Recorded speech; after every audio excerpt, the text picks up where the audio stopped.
Certains pensent que les femmes conduisent moins bien que les hommes. Une citation bien connue illustre ce préjugé: femme au volant, mort au tournant. Mais plusieurs études statistiques et de nombreux chiffres démontrent ce préjugé qui est basé sur peu de données solides.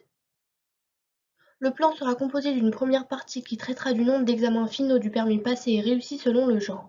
En second, plusieurs données sur les accidents graves seront étudiées. La troisième partie analysera de multiples chiffres sur différentes infractions routières. Et enfin, la conclusion synthétisera l'ensemble de l'argumentation. Tout d'abord, le seul chiffre qui peut étayer ce préjugé est le pourcentage de réussite à l'examen final du permis.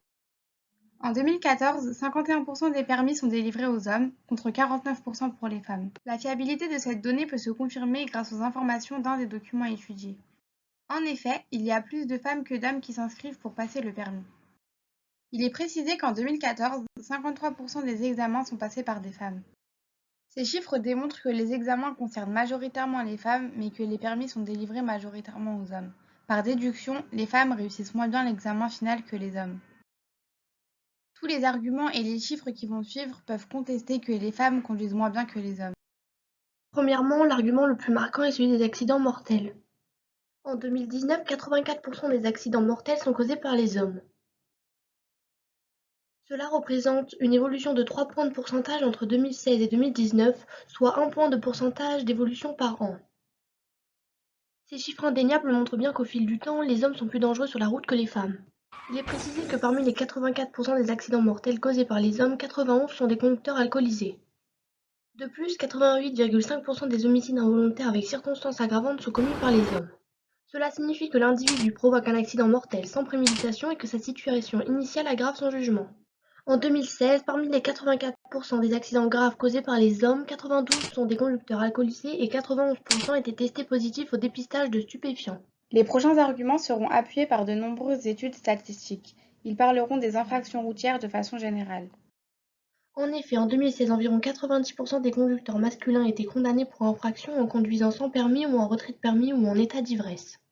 Cela montre que les hommes sont majoritairement dans des situations d'infraction graves. Sachant que les hommes conduisent plus souvent sans permis ou bien roulent en retrait de permis, il est possible de penser que cela est un lien à la grande majorité de réussite des examens finaux des hommes. Ils auront probablement plus d'aisance due à cet entraînement. Il est ajouté que 3,7% des hommes manipulent leur téléphone sur l'autoroute contrairement à 1,6% des femmes. De plus, 90,4% des conducteurs portaient leur ceinture contre 93,5% des conductrices. Ces données montrent une fois de plus que les hommes prennent plus de risques sur la route que les femmes. Enfin, le dernier argument viendra appuyer ces derniers. Il précise que les hommes perdent plus de points sur leur permis que les femmes.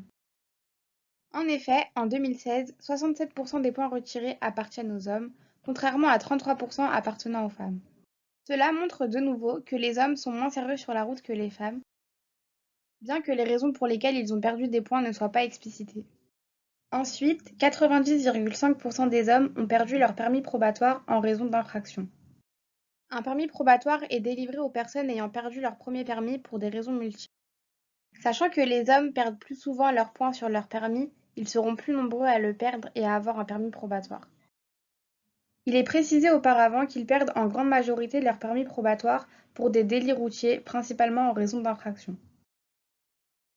Il y a donc un lien flagrant entre les entorses routières commises par les hommes et la perte de leur permis probatoire.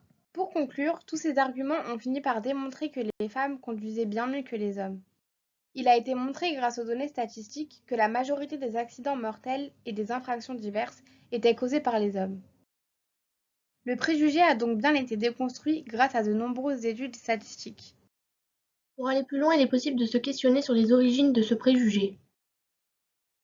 D'après un document du rapport final de permis hommes et femmes, les femmes pourraient être stigmatisées dès l'enfance et avoir une étiquette d'être un danger sur la route. Cela serait dû à l'éducation différente que l'on donne aux femmes et aux hommes. Par exemple, il est possible de réfléchir sur les publicités des jouets et par la suite les choix d'achat de jouets des familles selon le genre de l'enfant.